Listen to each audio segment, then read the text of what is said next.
Welcome to the Deep Dive. Today, we're plunging into a story as ambitious and, well, as transformative as any in human history. Think about those moments that just irrevocably changed our understanding of the world landing on the moon, splitting the atom. Now, picture an endeavor of that same monumental scale, but one that aimed to decode the very essence of us. What if we told you there was a project that set out to read the entire instruction manual for human life? It's a truly revolutionary story. Mhm. And, it's not just for the scientific breakthroughs it delivered, which were obviously huge.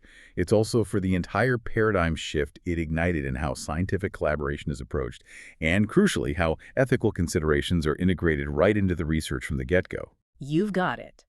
Our mission for this deep dive is to unpack the incredible journey of the Human Genome Project, or HGP, as you might know it. This wasn't just another research initiative, not by a long shot. It was a 13-year international scientific endeavor that ran from 1990 to 2003, and it fundamentally changed our understanding of ourselves, our origins, and, well, our future. We'll explore how this audacious idea even came to be, the monumental challenges it overcame, the surprising truths it revealed about our own DNA, and its lasting legacy. A legacy that continues to shape medicine, our understanding of evolution, and really the very culture of science itself. It's a compelling tale.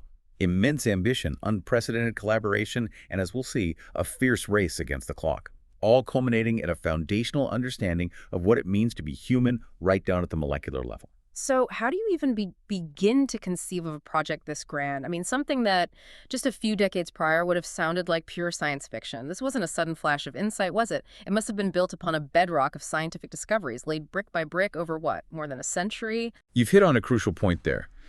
The intellectual origins of the HGP stretch back much, much further than 1990. We're talking about a slow, deliberate accumulation of knowledge, a century, maybe more, of discoveries that gradually reveal the very nature of heredity and the molecule that carries it. Right, centuries ago, before anyone even knew what DNA really was. It goes all the way back to 1869, doesn't it? With a Swiss physician, Friedrich Miescher, first identifying this substance he called nuclein from the nuclei of white blood cells. This peculiar phosphorus-rich stuff was, of course, what we now know as DNA bundled with some proteins. But the real watershed moment, the discovery that changed everything, came much later, 1953. Indeed.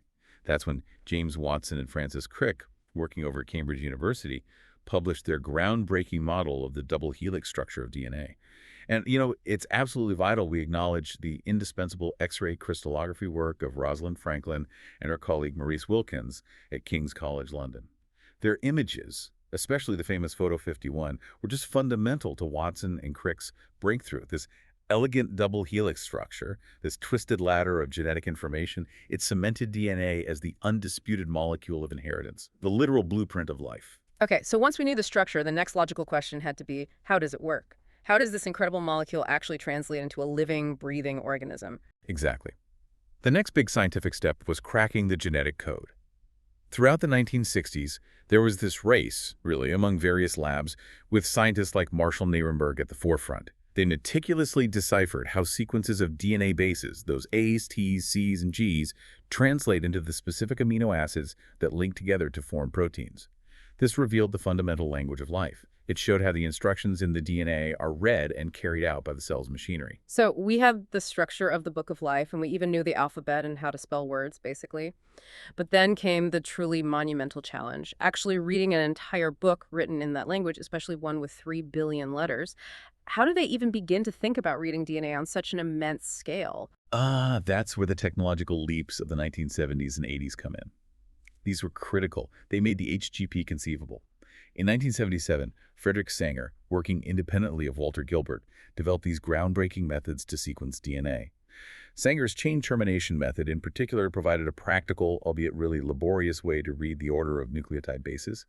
Think of these modified building blocks, the ddNTPs, as bricks with a kind of sticky note saying S2OP. Once that stop brick is laid by the enzyme, no more bricks can be added, so the DNA chain ends right there. This allows scientists, by creating fragments at every possible length, to figure out the sequence. That's a great analogy. So they could read segments, bits and pieces. But what else was needed to really amplify the process to scale it up? Then, in 1983, a revolution occurred with Kary Mullis's invention of the polymerase chain reaction, or PCR. PCR allowed scientists to take a tiny, almost imperceptible amount of DNA and just amplify it exponentially, Yeah. making millions, even billions of copies in just a few hours. Suddenly, the once fantastical idea of having enough DNA material to sequence all 3 billion base pairs moved from, theoretical to genuinely possible. These tools, Sanger sequencing and PCR, collectively transformed DNA research. They were the keys. So the foundational biology was in place, the basic understanding, and then the tools to actually read and copy the DNA in meaningful quantities emerged. But here's where it gets really interesting and, frankly, quite surprising. You'd expect a project of this magnitude, dealing with the fundamental blueprint of human biology, to be spearheaded by, say, the National Institutes of Health, the NIH. But no, the initial champion was actually quite unexpected, wasn't it? This is an often underappreciated but absolutely crucial twist in the HCP's origin story. The U.S. Department of Energy, the DOE. Their involvement wasn't immediately obvious for a project about the human genome. Most people associate them with nuclear power, weapons, that sort of thing. Yeah, my mind immediately goes to national labs, weapons development, atomic energy, definitely not charting our genetic makeup. Yeah. What was their motivation to dive into the human genome? Was it immediately obvious to everyone within the department, or was it more niche? Well, the DOE's interest stemmed from a very specific and long-standing mandate. Going back to the Atomic Energy Act of 1946, they were tasked with studying the health effects of radiation on human DNA. Think about survivors of events like the atomic bombings of Hiroshima and Nagasaki, or people exposed to radiation from nuclear facilities. They needed a way to detect and characterize genetic mutations induced by radiation to understand the long-term health consequences. It wasn't immediately obvious to everyone, no, but a few visionary leaders there made the connection. Ah, okay, so they saw the complete human genome as the ultimate reference point, the perfect baseline against which to measure these radiation-induced changes. Makes sense. Precisely. Charles DeLisi, who was then a director at DOE, was one of these visionary leaders. He recognized that having a complete, high-quality reference human genome sequence would be the ultimate tool for detecting and precisely characterizing such mutations. He passionately championed the idea internally, and believe me, he faced his own share of skepticism. But his advocacy was key, and it led to the project securing its first official funding in the Reagan administration's 1987 budget. And this wasn't just about securing funding, was it? This move signaled a significant shift in how biological research was being done, or at least how it could be done. Absolutely. If we connect this to the bigger picture, this was a radical departure for biology. For decades, biology had been dominated by the small science model. Individual principal investigators leading relatively small labs, pursuing, hypothesis-driven research. The DOE's approach, however, embedded the Human Genome Project in the big science model, large-scale, goal-oriented, multi-institutional research. This approach had previously been pretty much confined to fields like high-energy physics, building massive particle accelerators, or space exploration like the Apollo program. It was a completely new way of thinking about biological inquiry. It required massive coordination, infrastructure, big teams. And you can imagine that didn't go over well with everyone. A huge federally funded project with a different agency leading the charge, and a hefty, frankly astronomical price tag for the time. I bet there was quite an uproar in the scientific community. You're absolutely right. The proposal for the HGP was met with fierce resistance from many prominent biomedical scientists. Critics derided it as a bad idea, an expensive fishing expedition that would just drain resources. There were genuine, deeply held fears that it would divert massive funds. We're talking about a projected $3 billion, which was an enormous sum back then from what they consider more valuable, hypothesis-driven research that was already yielding tangible results. Many also doubted it was even technologically feasible to sequence such a vast amount of DNA. It really sparked a turf war. And if the scientific community was wary, I imagine the NIH was not exactly thrilled about the Department of Energy stepping onto their traditional territory as the leader in biomedical research. That's putting it mildly. The DOE's initiative certainly caught the National Institutes of Health, the traditional and, let's be honest, undisputed leader in biomedical research, completely off guard. The prospect of a sister agency taking the lead on what was clearly going to be the most significant biological project of the century, that was an institutional challenge they just couldn't ignore. But ultimately, this dynamic, this friction, compelled the NIH to act. In 1987, the NIH director, James Wingarden, was persuaded to lend NIH support, ensuring they would be a central player. This led directly to the creation of the National Center for Human Genome Research, or NCHGR, in 1989, specifically to manage NIH's substantial role in the project. So this wasn't just about the science itself, it was also a major shift in how science was even done, who controlled it, how it was funded. What was the ultimate outcome of this initial, sometimes quite acrimonious phase? It was a pivotal moment, really. Yeah. This dual agency backing from both the DOE and NIH guaranteed robust federal support. And it effectively institutionalized genomics within the core of American biomedical science. The project was formally launched in October 1990 with an ambitious 15-year plan to sequence the entire human genome. Its eventual success would just validate its scientific goals. It would also prove the value of this new big science paradigm for biology. It really paved the way for the large-scale, data-driven omics era we see today, proteomics, metabolomics, where we're looking at vast data sets of biological molecules. It truly set a new precedent. Okay, so the Human Genome Project officially launches. Dual agency backing, a monumental task ahead. But this wasn't just an American show, was it? It quickly became something far grander, a truly global effort. Absolutely. Well, the U.S. initially coordinated the project through the DOE and NIH, with the NIH component eventually becoming the National Human Genome Research Institute, or NHGRI. It quickly became a true international partnership.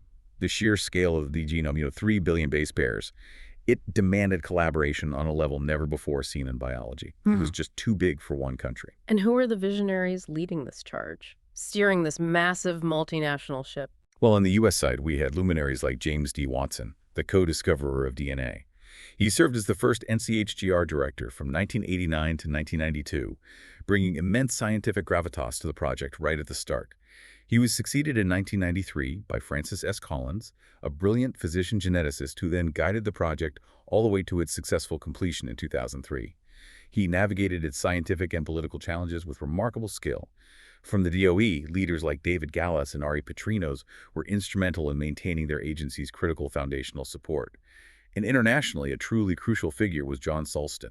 He led the Wellcome Trust Sanger Institute in the UK, which rapidly became the project's major international partner and, honestly, one of its most productive sequencing centers. So how global did this get exactly? Was it just a couple of big labs pooling resources or something much more widespread and complex? Oh, it was incredibly widespread. The project rapidly evolved into this truly global partnership known as the International Human Genome Sequencing Consortium, or IHGSC. This consortium involved 20 research institutions distributed across 6 countries: the United States, the United Kingdom, Japan, France, Germany, and China.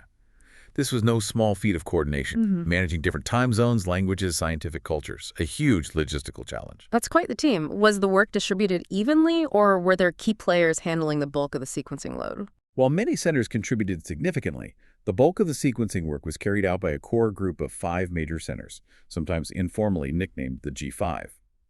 These included the Wellcome Trust Sanger Institute in the UK, and then in the US, the Whitehead Institute, MIT, Washington University, Baylor College of Medicine, and the US Department of Energy's Joint Genome Institute.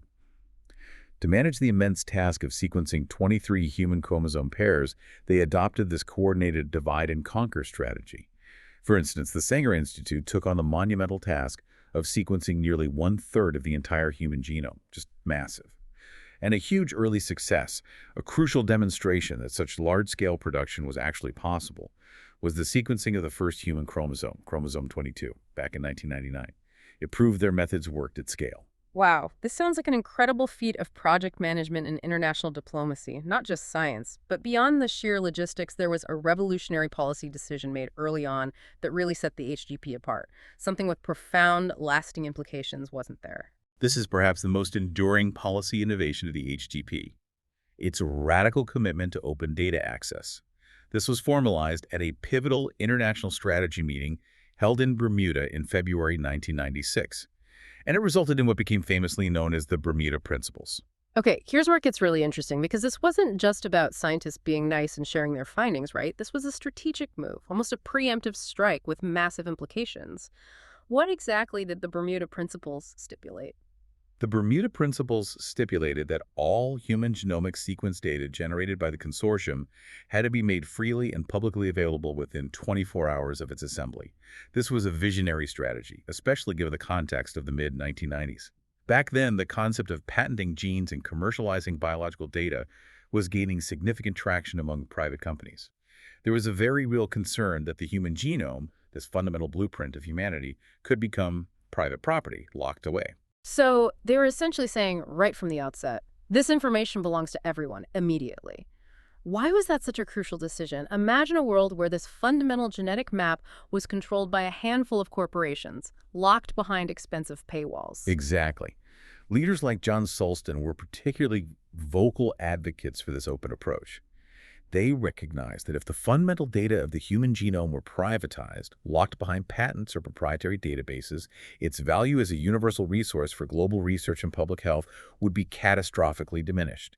It would hinder innovation, slow down drug discovery, create a two-tiered system of scientific access. Just huge negative impacts. By establishing this non-negotiable norm of immediate free public release before a major commercial competitor had fully emerged, the consortium effectively poisoned the well for the wholesale privatization of the human genetic blueprint. This decision ensured the human genome sequence would be treated as a public trust, a common heritage of humanity. That's a powerful statement. And a profoundly ethical one, too. It clearly set a precedent for future scientific endeavors, didn't it? Impacting how all large-scale data projects are now viewed. Absolutely. This laid the foundational principles for the open access movement that now defines much of modern large-scale biomedical research, from protein structures to clinical trial data. And it raises that important question. Imagine if this data had been locked behind paywalls. The pace of discovery would have been vastly different. The subsequent acceleration of drug discovery, diagnostic tools, our understanding of disease, all of that would have been severely hampered. It truly shaped the future of scientific dissemination and collaboration. It's incredible to think how a single policy decision could have such far-reaching consequences. And this global effort involved institutions from all over, right? Not just the G5, but many others playing critical roles, creating this truly global web of scientific collaboration. Indeed. Beyond the core sequencing centers like Sanger and Whitehead, institutions like the Riken Genomic Sciences Center in Japan, Genoscope and CNRS in France, the Beijing Genomics Institute in China, and the Max Planck Institute in Germany were major international sequencing contributors. And then you had the crucial bioinformatics and data coordination hubs, places like the European Bioinformatics Institute, EMBL-EB, and the National Center for Biotechnology Information, NCBI in the U.S., also the University of California, Santa Cruz, which developed the now famous UCSC Genome Browser, making the data accessible and usable for scientists worldwide. It truly was a coordinated planetary effort. It demonstrated a completely new model for how big science could operate effectively across borders. So we have this audacious dream, this unprecedented global alliance committed to open data.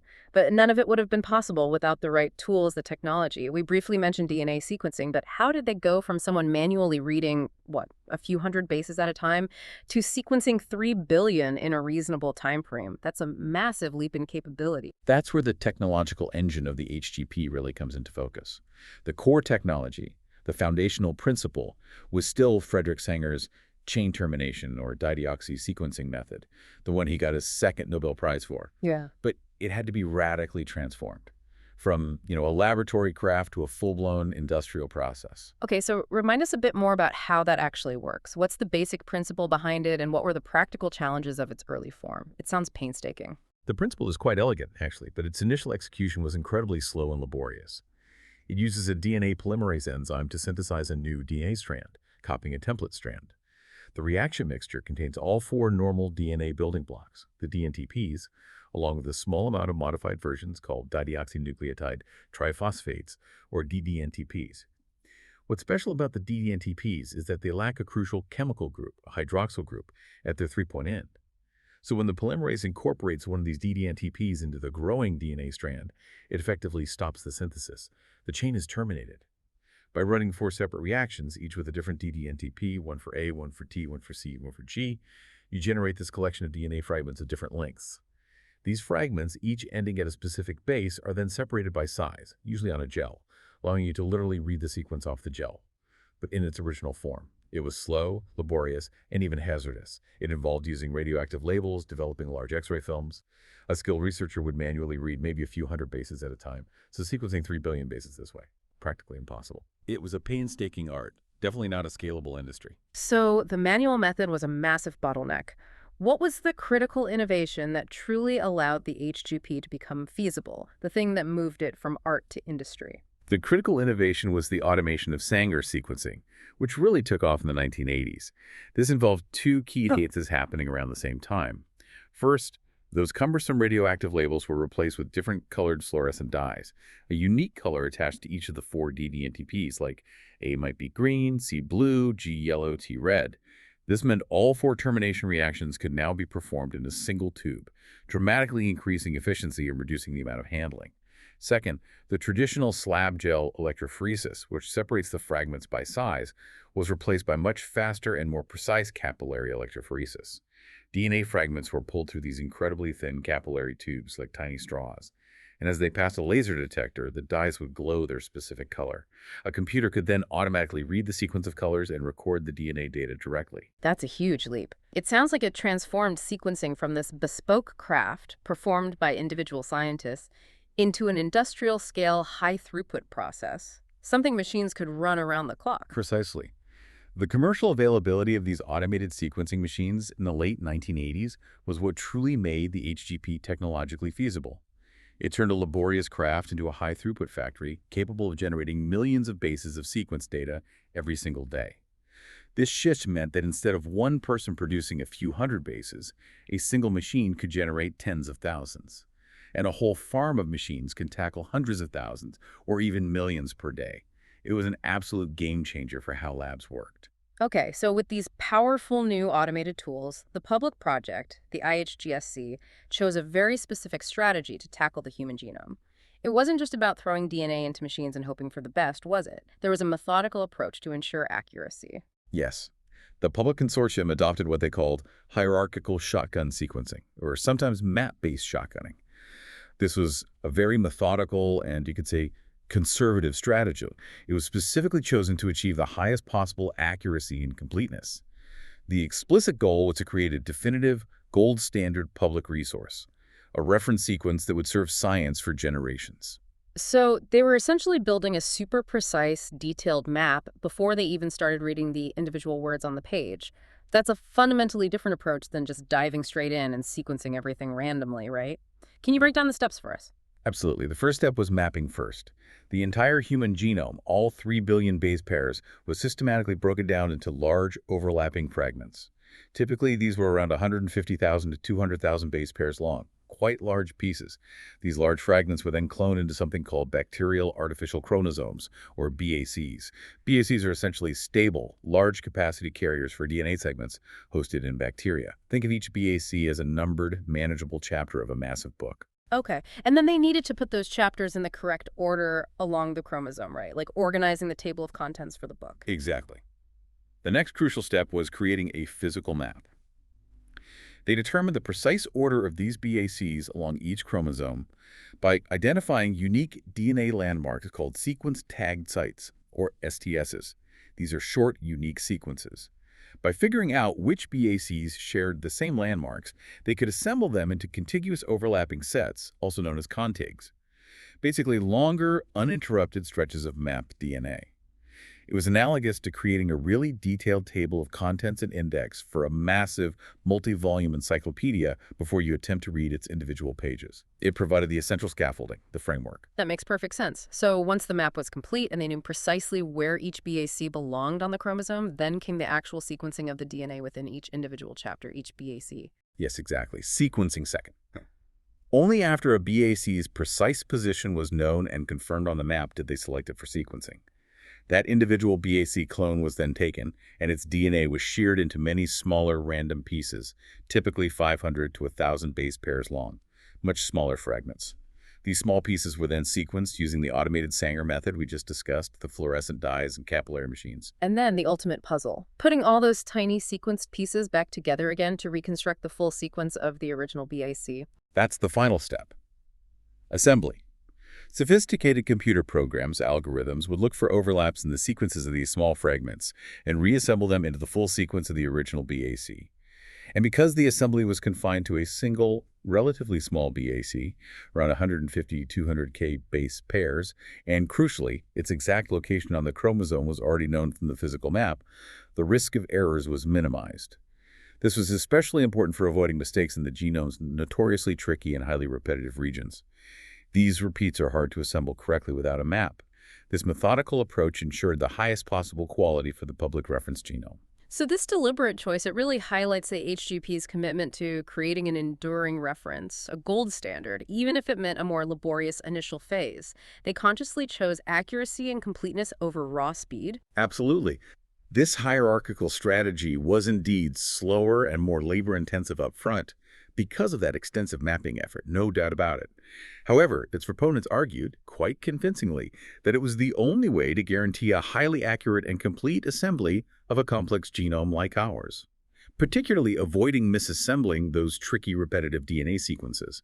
It was a methodical approach chosen for accuracy over speed, aiming for that gold standard reference. And ironically, the very demand created by the HGP for faster and cheaper sequencing drove this virtuous cycle of technological development.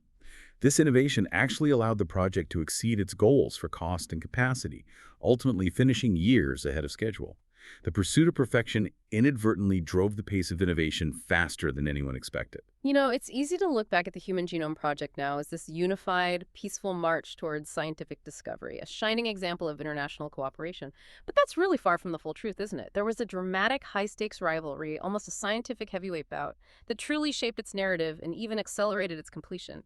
You're absolutely right. The story of the HGP is totally incomplete without the dramatic entry of the private sector.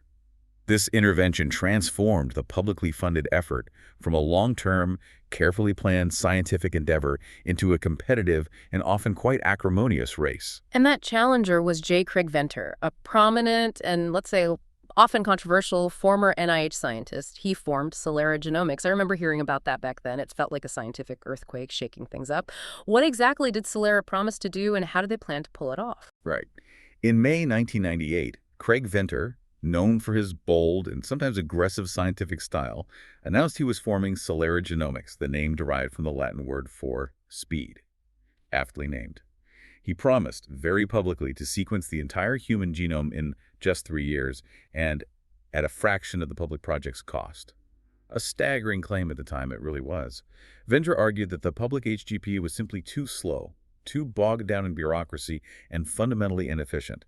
He claimed Celera would leverage powerful new automated sequencers, the latest models, and a reported supercomputing cluster, supposedly one of the largest privately owned at the time, to beat the international consortium to the finish line. And crucially, his business model was to commercialize the results, selling access to the genome data primarily to pharma and biotech. Wow. Imagine being part of the public effort, painstakingly mapping chromosome by chromosome, dedicating yourself to this ideal of open science, and then this challenger bursts onto the scene, promising to do it faster, cheaper, and then sell the data. Talk about intense pressure, and a moral dilemma for the public scientists, too. That pressure was absolutely palpable. It was a truly galvanizing force for the public consortium, actually lit a fire under them. At its core, the rivalry between the HGP and Celera wasn't just about speed or money. It was an ideological clash over the very nature of scientific knowledge, public good versus private enterprise. Yeah. On one side, you had the public project, the IHGSC, with its unwavering commitment to open science and those Bermuda principles, immediate, unrestricted public release of data. John Sulston famously said, "The human genome is not for sale," really embodying the philosophy that this was a common heritage for all humanity. Precisely. They envisioned the human genome as a shared resource, a fundamental biological commons, available to all researchers worldwide without restriction. That was their ethos. Celera, on the other hand, operated on a completely different for-profit model.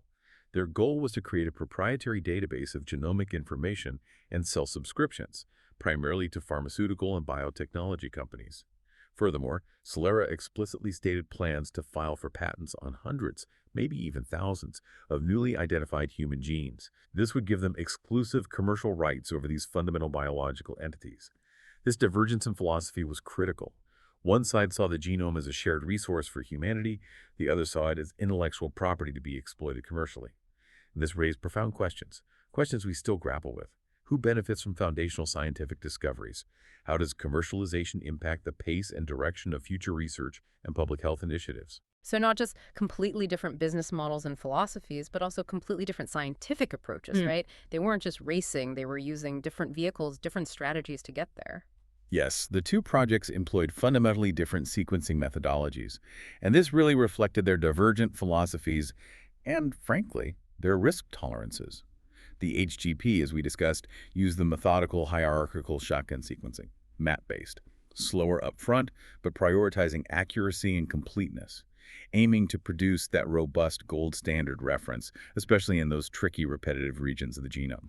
And Celera, in its pursuit of speed, went for the whole genome shotgun method, the more direct, maybe riskier approach. That's right.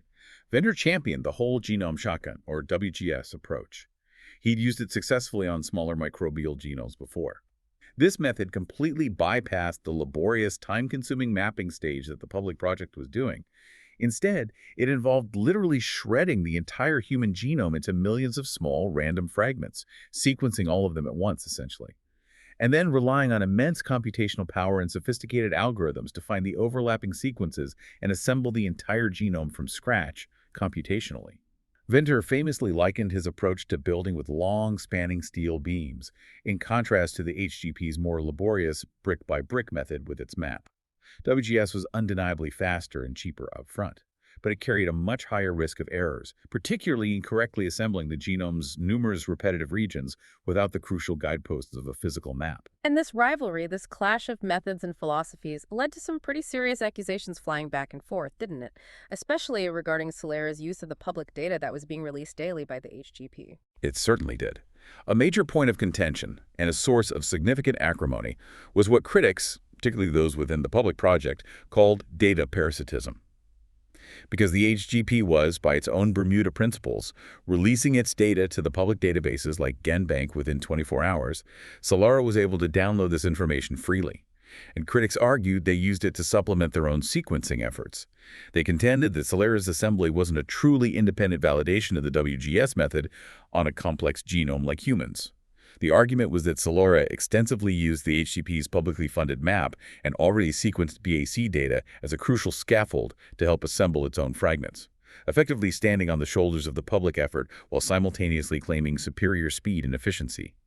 And subsequent independent analyses by other researchers largely supported this view, concluding Celera's assemblies made extensive and inextricable use of the publicly available HGP data. So this competitive drama, with all its tension and accusations, eventually led to a truce of sorts, didn't it? I seem to recall the White House stepping in to calm the waters. It did. The race rhetoric intensified, creating this competitive feedback loop. For example, in direct response to Celera's launch, the Wellcome Trust in the UK dramatically increased its funding to the Sanger Center, doubling its sequencing target from 1/6 to 1/3 of the genome, specifically to accelerate the public effort. The competition undeniably spurred both sides to work faster and more efficiently, no doubt about that. But the public squabbling, the headlines, it became politically uncomfortable, especially in the U.S. And then the White House intervened, seeking a more diplomatic resolution. Yes. By early 2000, with the U.S. presidential election approaching, the White House became uneasy with the public feuding between the two American-led projects. Particularly given the immense public interest and the potential for a negative perception of science if it looked too messy or combative. So, under considerable political pressure, Francis Collins from the HGP and Craig Venter from Celera were brought together, basically told to declare a truce, or at least a public cessation of hostilities. On June 26, 2000, in a carefully orchestrated White House ceremony, President Bill Clinton, flanked by both Collins and Venter, jointly announced the completion of a working draft of the human genome sequence, a symbolic moment. Then, in February 2001, the two groups, simultaneously but separately, published their landmark draft sequences, the HGP in the prestigious journal Nature and Celera in Science. So this scientific rivalry, for all its drama, tension, and ideological clashes, actually pushed the boundaries and got us to the finish line, or at least the draft finish line, faster. It's a classic case of competition driving innovation, isn't it? Even if it was born out of radically different philosophies. It absolutely accelerated the timeline. It delivered that crucial draft sequence years earlier than originally planned. It showcased how differing approaches, even when in conflict, can yield rapid progress. One pursued a public good and foundational knowledge, committed to openness. The other sought commercial advantage and speed, using a proprietary model. Yet both contributed significantly, in their own ways, to reaching this monumental scientific milestone. It's a fascinating study in the sociology of science, demonstrating the complex interplay of both collaboration and competition. Right, so just to quickly summarize the core differences between these two giants, because it's key to the story, you had the public HGP, led by figures like Francis Collins and John Sulston. Publicly funded, core philosophy of public good, committed to free, unrestricted data release within 24 hours via the Bermuda Principles. They used the meticulous hierarchical shotgun sequencing strategy for that gold standard reference. Then you had Celera Genomics, led by J. Craig Venter. Privately funded, a commercial product philosophy, proprietary database with paid subscriptions, plans for gene patenting. They used the faster, riskier whole genome shotgun sequencing method, aiming for speed to market. That's a good summary. Both published groundbreaking papers in top journals in February 2001, but their underlying drivers, their methods, their whole ethos, completely different, creating this rich narrative within the larger scientific achievement. Okay, so that joint announcement in 2000 was a huge moment, declaring a working draft. But that was just the beginning of the end, wasn't it? Not the actual end. The real painstaking work of refining that draft, closing the gaps, ensuring accuracy, that continued behind the scenes for years. When was the finished sequence actually completed, and what did that final product really look like in terms of quality? You're absolutely right. The working draft was a significant milestone, but it was far from perfect. It had gaps, ambiguities. The IHGSC, the public consortium, continued its meticulous work of closing those remaining gaps and improving accuracy for another 2.5 years. Finally, in April 2003, which was actually 2.5 years ahead of the original 2005 schedule, the consortium officially announced the completion of a finished human genome sequence. And it was a truly remarkable achievement. It covered approximately 99% of the gene-containing regions of the genome, the euchromatin, and it was sequenced to an incredible accuracy of 99.99%. That means, on average, only one error for every 10,000 bases. Just stunning quality for the time. And the final cost came in under budget, too, which is almost unheard of for a project of this scale, especially one that faced so much initial skepticism about its financial viability. It's true. The final cost was approximately $2.7 billion in 1991 dollars, which was significantly under the initial $3 billion projection. That's really a testament to the efficiency improvements driven by the big science approach, the technological leaps, and, yes, probably the competitive pressure from Celera pushing everyone. However, it's important to clarify something here.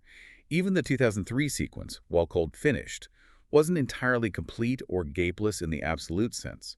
The technology at the time, primarily Sanger sequencing, just couldn't decipher the highly repetitive DNA sequences found in certain regions.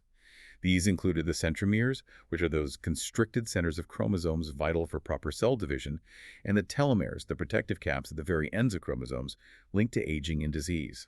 These challenging, highly complex repetitive regions, comprising about 8% of the total genome, remained largely unsequenced or poorly assembled in 2003.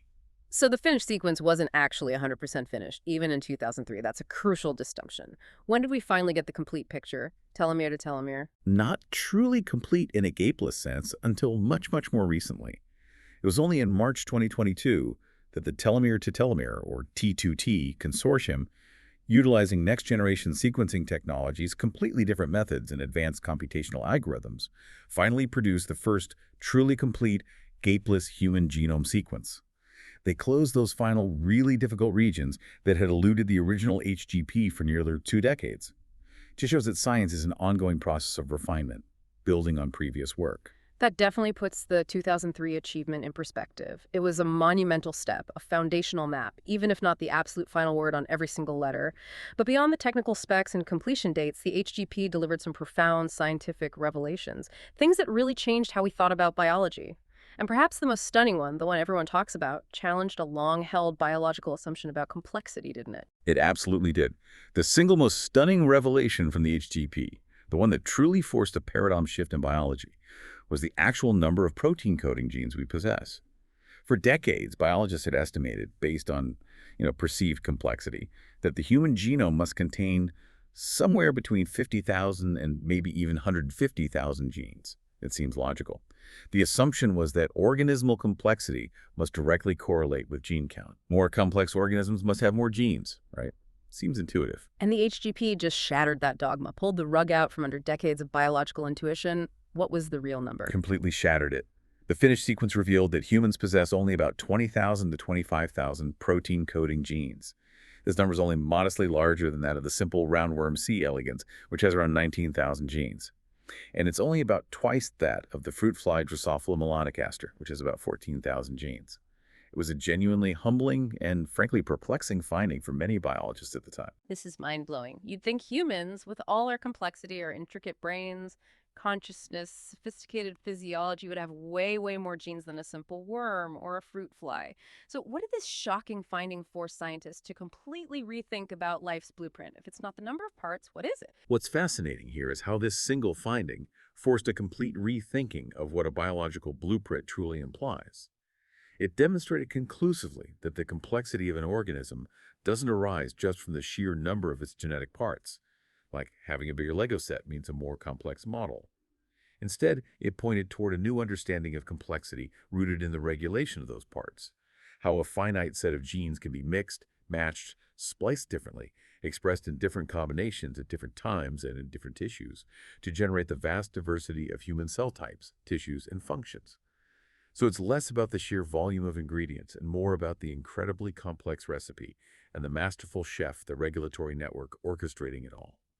This realization dramatically shifted the focus of modern biology away from simply identifying genes towards understanding the intricate regulatory networks that control them. It effectively gave birth to the fields of systems biology. The instructions aren't just in the parts list, they're in the complex symphony of how those parts play together over time and space. And tied directly to that was the revelation about the vast majority of our DNA that doesn't actually code for proteins. For a long time, much of that was dismissed rather bluntly as junk DNA, which sounds a bit dismissive for something that makes up 98% of our genome. That's correct. A direct corollary of the surprisingly low gene count was the realization that protein coding sequences, known as exons, make up this tiny fraction of the human genome, only about 1.5% to 2%. A sliver. The remaining 98% consists of non-coding DNA. This includes introns, which are regions within genes that get spliced out after transcription, and the vast intergenic regions that lie between genes. And yes, for years, much of this non-coding DNA had indeed been dismissed, often quite casually, as evolutionary detritus or junk DNA, just leftover stuff, a relic of our evolutionary past with no discernible modern function. But the HGP findings strongly suggested that view was probably incorrect, didn't they? That this junk might actually be where the real action is in terms of complexity. Strongly so. The very fact that human complexity vastly outstrips that of, say, a worm, despite having a similar number of genes, indicated that the instructions for that added complexity had to lie somewhere else. And where else could it be but within this vast, unexplored non-coding territory? This genomic dark matter, as it came to be known, was suddenly seen as the potential home for the complex regulatory architecture of the genome. We're talking potentially millions of genetic switches, enhancers, silencers, insulators, plus regulatory RNAs, structural elements, all the things that orchestrate gene expression, alternative splicing, chromosome organization. This paradigm shift provided the direct scientific rationale for launching the HGP's most important successor project, the Encyclopedia of DNA Elements, or ENCODE. ENCODE was specifically tasked with identifying all the functional elements within the non-coding genome. It turned perceived junk into a profound mystery to be solved, a treasure trove of regulation. Okay, so beyond the core sequence itself and these incredible insights into gene count and non-coding DNA, the HGP also gave us a much clearer, more comprehensive picture of human genetic diversity, didn't it? How we differ from each other. Yes, absolutely. The project produced an incredibly rich catalog of human genetic variation alongside the reference sequence. It identified millions of sites in the genome where the DNA sequence differs among individuals by just a single base, a single letter change. These single base variations are known as single nucleotide polymorphisms, or SNPs, pronounced SNPs. It's remarkable to remember that any two humans are more than 99.9% genetically identical at the DNA level. We're incredibly similar. And these subtle SNPs account for most of the genetic differences in traits, disease susceptibility, and even drug response between us. The HGP far surpassed its original goal of identifying maybe 100,000 SNPs. It ultimately mapped more than 3 million common SNPs. This comprehensive SNP map became a foundational resource for a powerful new type of research called genome-wide association studies, or GWAS. GWAS systematically scan the genomes of many people, thousands or even millions, to find genetic variations that are statistically associated with a particular disease or trait. This has become one of the most powerful tools for dissecting the genetic basis of common, complex diseases like diabetes, heart disease, autoimmune disorders, and various cancers. It's clear the HGP didn't just meet its goals, it often exceeded them dramatically. From the genetic map accuracy to the physical map completeness, DNA sequence accuracy, the plummeting sequencing cost, and the sheer number of mapped SNPs, the project delivered beyond expectations. It truly transformed how we do biology. Absolutely. The true power of these findings, taken together, was not really in any single discovery, but in the creation of a universal reference map, a coordinate system for all of human biology. Before the HGP, finding a disease gene was often a monumental, multi-year undertaking, akin to searching for a specific needle in a colossal haystack without a map or a magnet, just incredibly difficult.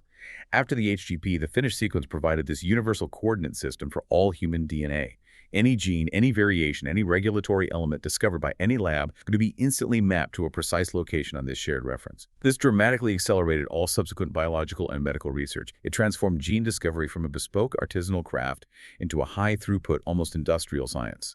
This sounds like an amazing scientific and technological success story, a real triumph of large-scale collaboration and innovation. But the HGP had another truly unique aspect, something almost revolutionary for its time, didn't it? It formally recognized right from the start that this powerful new knowledge, the very blueprint of humanity, would inevitably raise profound societal questions, ethical questions, legal questions. That's absolutely right. One of the most unique, far-sighted, and I think influential aspects of the Human Genome Project was its formal, proactive recognition of these complex societal questions. In a move that was really unprecedented for its time, the project's architects decided to build a framework for studying these issues directly into the scientific research program itself, not as an afterthought, but as an integral part. And this foresight came from leaders like James Watson initially, who, despite his later controversies, had the clarity of vision back then to see these ethical dilemmas coming down the pike, before the data was even generated. Exactly. From the HGP's very inception, leaders like James Watson and later Francis Collins understood that the power to read the human genetic code carried with it enormous social responsibility. They anticipated, quite rightly, that the resulting knowledge would challenge existing norms and create complex dilemmas. Areas ranging from individual privacy and the potential for genetic discrimination in insurance or employment to really deep questions of personal identity, ancestry, determinism, and even reproductive rights. To address this proactively, they made this unprecedented decision to dedicate a significant portion of the HGP's scientific budget specifically to studying its own societal impact. And this led to the creation of the Ethical, Legal, and Social Implications, or ELSI, research program. How significant was this funding commitment, especially when every dollar for the sequencing itself was so hard-fought initially? It was substantial and truly groundbreaking for science policy. The NIH and DOE jointly committed to allocating between 3% and 5% of their annual HGP budgets, specifically to fund ELSI research. Now, this wasn't just a small advisory committee offering vague recommendations. This funded a robust academic research program. It became the largest bioethics program in the world at the time. This act of embedding ethical inquiry within the very fabric of a large-scale scientific project was a profound innovation. It established a new principle. The funding for potentially disruptive science that could really change society, must be accompanied by dedicated funding to understand and navigate its societal consequences. Without this proactive ethical work, the public might have reacted with fear and distrust, potentially stalling this vital research for decades. ELSI in many ways helped build the social license for genomics to proceed, and this model, integrating ELSI from the start, has since been emulated by major scientific initiatives around the world.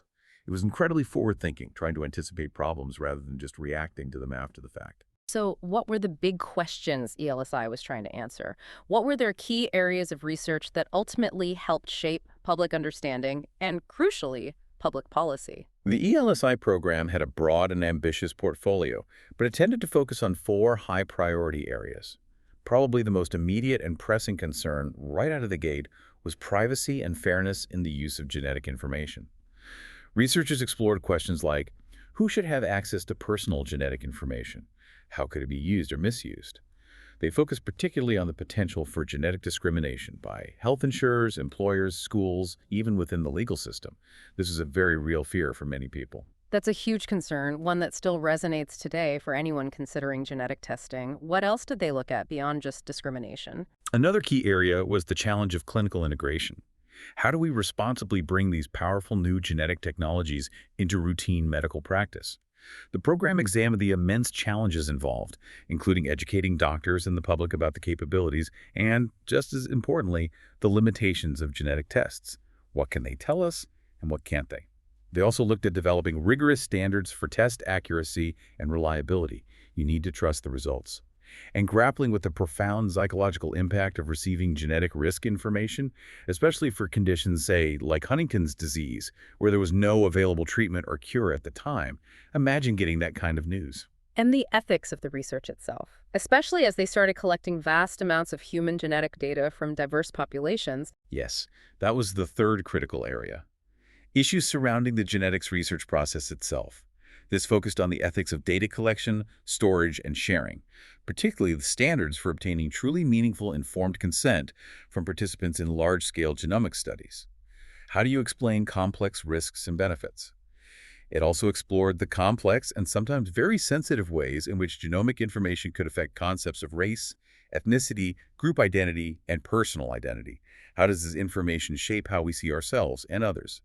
Finally, there was a strong focus on public and professional education, aiming to foster genomic literacy among healthcare providers, policymakers, students, and the general public to ensure we could have informed discussions about this revolutionary science and its implications. So the ELSI program wasn't just talking about ethics in an academic vacuum generating papers. It actually led to real-world protections for you and me. It translated research into tangible policy changes. Absolutely. The ELSI program was explicitly designed not just to study issues, but to actively inform public policy and clinical practice. And in this, it was remarkably successful. ELSI-funded research provided the critical data, the ethical analysis, the frameworks that laid the groundwork for protective legislation. For example, ELSI's extensive work on genetic discrimination was instrumental in the development of policy principles that directly led to President Bill Clinton's 2000 executive order prohibiting genetic discrimination in the federal workplace. A first step. This federal action, along with ELSI-informed advocacy at the state level, spurred more than 40 states to pass their own genetic non-discrimination bills over the next few years. And this decade-long effort ultimately culminated in the passage of the landmark Federal Genetic Information Non-Discrimination Act, or GINA, in 2008. GINA now protects Americans from discrimination by health insurers and most employers based purely on their genetic information. That's a direct legacy of ELSI. That's an incredible legacy, a truly enduring precedent. It really demonstrates the power of integrating ethical consideration right from the very beginning, seeing it as part of the scientific process, not some add-on or afterthought. This fundamentally changed the social contract for biomedical research, I think. It established an enduring precedent that scientific progress and ethical reflection must advance hand in hand. They need to inform each other, ensuring that breakthroughs serve humanity responsibly. And the legacy of the original ELSI program continues today. The National Human Genome Research Institute maintains a robust ELSI research division. It funds initiatives like the Centers of Excellence in ELSI Research, or CEERS, which are now addressing the next generation of challenges. Things arising from advances like gene editing with CRISPR, gene therapy, the increasing use of artificial intelligence in medicine and genomics. It's a testament to that long-term foresight. The Human Genome Project was declared complete back in 2003, and that truly was a monumental achievement. But it wasn't an endpoint, was it? It was undeniably the beginning of a whole new era in biology and medicine. Precisely. Its completion was absolutely not an endpoint. It was the dramatic beginning of a new era in biology and medicine, a starting gun, really. The project's true. Profound legacy lies not just in the sequence itself, but in its role as a foundational enabling platform. A platform that has catalyzed countless discoveries since then and transformed entire fields of study, making things possible that were once pure science fiction, frankly. And how has it transformed medicine and biotechnology specifically? What tangible benefits have we seen, or are we starting to see now, years later? The impact has been deep and multifaceted, laying the essential groundwork for the entire modern era of genomic medicine. First, the HGP made precision medicine a tangible, achievable goal. It moved it from a theoretical concept, something talked about, to a practical reality we're increasingly seeing in the clinic. By providing that comprehensive reference sequence, the map against which individual genomes can be compared, it enabled the identification of genetic variations that influence disease risk, disease progression, and crucial aspects like how someone will respond to a particular treatment. This has led directly to the development of therapies tailored to a patient's specific genetic makeup, which can increase efficacy and dramatically reduce adverse drug reactions because we can often predict how a person will respond based on their genes. So better, more personalized treatments for you, the individual. Moving away from that old one-size-fits-all approach to medicine, that's incredibly powerful. Yes, that's the core promise, and we're seeing it realized more and more. It also dramatically accelerated disease gene discovery across the board.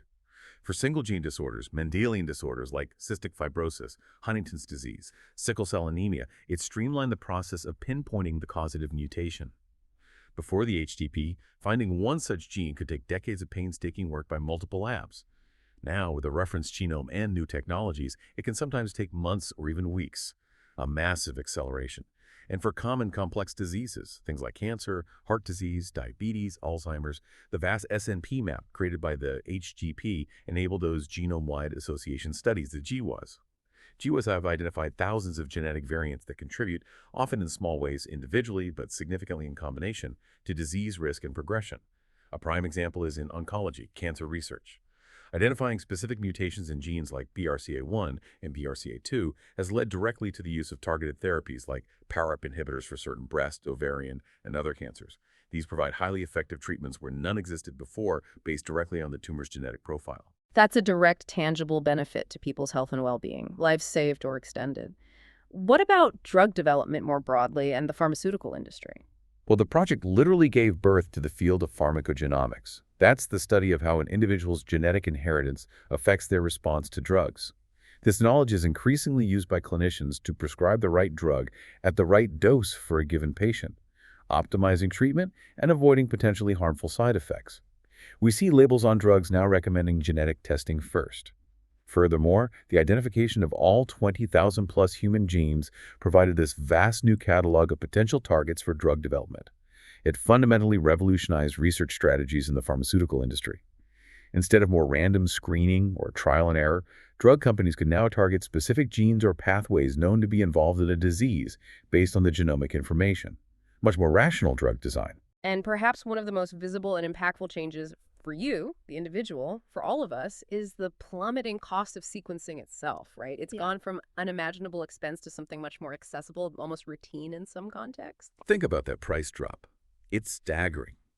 The HGP didn't just produce a sequence. The sheer scale of the project drove massive innovation in DNA sequencing technology and biotechnology itself. The relentless demand for high-throughput, accurate, and affordable sequencing spurred technological advances that have caused the cost of sequencing a human genome to plummet. From realistically over $95 million in 2001 if Solera's figures are adjusted, down to well under $1,000 today. Some labs are even pushing towards a few $100s. It's an almost unfathomable reduction in cost over 2 decades. It's like going from needing a supercomputer the size of a room to run a calculation to having it run instantly on a smartphone in your pocket. Exponential decrease. This democratization of sequencing technology has made genomics a routine tool in both research labs and, increasingly, in clinical settings. It's fueled significant economic growth and the creation of entirely new industries in the biotechnology sector. And yes, this truly opens up possibilities for you, the individual, to access and potentially benefit from this information in ways previously unimaginable. From personalized health insights based on your own genome to tracing your ancestry back generations. Beyond medicine and technology, the HGP also profoundly changed our understanding of human history and evolution, didn't it? It provided a brand new lens through which to view our deep past. Absolutely. The HGP provided an unprecedented tool for studying our own origins and the evolutionary forces that have shaped our species over millions of years. It became a historical document in itself. The human reference sequence serves as the ultimate baseline for comparison with the genomes of other species, the mouse, the dog, chimpanzees, other primates, even birds and fish. By aligning these genomes, scientists can identify DNA sequences that have been highly conserved, meaning they haven't changed much, over millions of years of evolution. This strongly implies they have critical functions essential for survival and development across diverse life forms. So we can see what parts of our DNA are fundamental, shared across diverse species. What about our own specific journey as modern humans, our migrations, our adaptation? The comprehensive catalog of human variation, those millions of SNPs we discussed, has been invaluable for population geneticists. By tracking the frequencies and patterns of these genetic markers in different populations around the world today, researchers have been able to reconstruct ancient human migration patterns with remarkable detail. They can trace the journey of our ancestors out of Africa and across every continent, identifying bottlenecks, admixtures, adaptations to local environments. It's like having an incredibly detailed historical map embedded in our very cells, readable through SMPs. And perhaps the most mind-blowing application, the one that grabs headlines, has been in the study of ancient DNA, revealing hidden chapters of our extended human family tree. If we connect this to the bigger picture, the human genome sequence isn't just about us now, it's become a living archive of our entire evolutionary journey. The human reference genome is an essential scaffold, a framework, for assembling the fragmented and often degraded DNA extracted from ancient remains, bones, teeth, even soil, sometimes tens or hundreds of thousands of years old. This has enabled the truly remarkable sequencing of the complete genomes of our closest extinct relatives, the Neanderthals and the more mysterious Denisovans. And these ancient genomes revealed a truly hidden chapter in human history, that our Homo sapiens ancestors didn't just replace these other groups, they interbred with them. And as a result, small but significant traces of Neanderthal and Denisovan DNA persist in the genomes of many modern humans today, outside of Africa primarily. And this archaic DNA influences traits ranging from our immune systems and metabolism to things like our hair color and skin pigmentation. It's a remarkable discovery, utterly dependent on having that HGP reference genome as a starting point. It's clear the HGP was designed as a foundation, a springboard for future research rather than an end in itself. What were some of its most important direct successors? The projects that picked up the baton where the HGP left off? Two stand out as direct heirs, really, addressing key questions the HGP either raised or couldn't fully answer with its initial scope. First, there was the 1,000 Genomes Project, which ran roughly from 2008 to 2015. While the HGP produced a single reference sequence compiled from a small number of anonymous donors, primarily of European ancestry, it didn't capture the full breadth of human genetic diversity worldwide. The 1,000 Genomes Project sought to remedy this limitation by sequencing the genomes of over 2,500 individuals from 26 different populations across Africa, Asia, Europe, and the Americas. This created a much deeper and more comprehensive public catalog of common human genetic variation, including structural variations, not just SNPs. It was essential for understanding population differences in disease susceptibility and drug response globally. Okay, so the HGP opened the door to the human blueprint, and then projects like 1,000 genomes walked through it to see how beautifully varied that blueprint could be across all of humanity. But it sounds like understanding the function of that blueprint, especially that mysterious 98% non-coding DNA, the former junk, is still very much a work in progress. Precisely. That's where the ENCODE project comes in. It was launched immediately upon the HGP's completion in 2003 and is still ongoing today in various forms. ENCODE, which stands for the Encyclopedia of DNA Elements, was designed specifically to tackle that central mystery unveiled by the HGP. What does all that non-coding DNA actually do? ENCODE's ambitious goal was, and is, to create a comprehensive parts list of all functional elements in the genome, not just genes, but everything else. This includes identifying those crucial regulatory switches, like enhancers, promoters, insulators, that control when and where genes are turned on and off, as well as the sites of DNA modification, transcription factor binding, and regions transcribed into non-coding RNAs.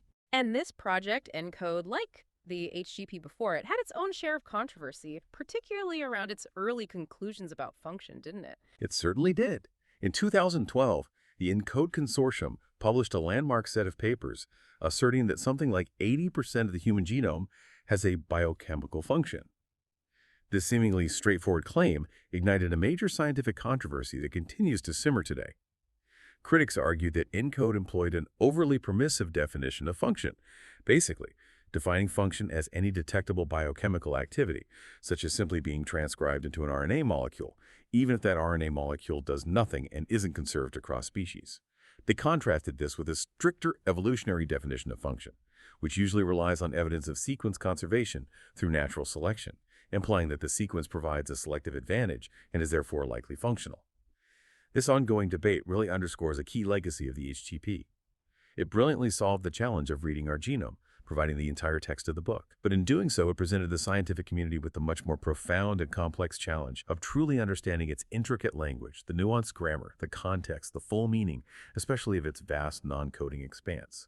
So yes, understanding our genome, understanding what all those parts do, and how they interact, is still very much a work in progress. A deeper dive within the deep dive itself, you might say. What an incredible journey we've taken today. We've gone from the audacious, almost unbelievable idea of reading the entire human blueprint to the fierce rivalries that ironically accelerated its completion, to the surprising, humbling truths it unveiled about our own DNA and our place in the tree of life. The Human Genome Project truly was a paradigm-shifting endeavor.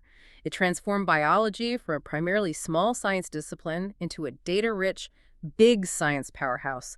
It established a culture of open, collaborative research and, importantly, responsible innovation through ELSI that continues to shape the scientific landscape today. It provided humanity with foundational tools, the essential map of our genetic makeup, the catalog of human variation, and a robust ethical framework for navigating the profound implications of this knowledge.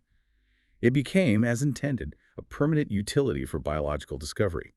And importantly, it replaced a simplistic view of the genome as just a list of genes with a picture of immense and beautiful complexity. It revealed the true depth of the biological frontier and gave us the means to begin exploring it like never before. The Human Genome Project gave us the Book of Life, but in doing so, it also revealed that the language within it is far more nuanced, interconnected, and complex than we ever imagined. It made us realize that the true depth of the biological frontier isn't just in knowing the sequence, the letters, but in truly understanding its intricate symphony, how all the parts play together across time and space. So, what will you do with this knowledge? As advancements in genomics continue to build rapidly on this foundation, from revolutionary gene therapies and diagnostics to deeper insights into our evolutionary past, our individual predispositions, our very identities, the implications for our health, our understanding of ourselves, and our place in the natural world will only continue to grow. Keep exploring those depths.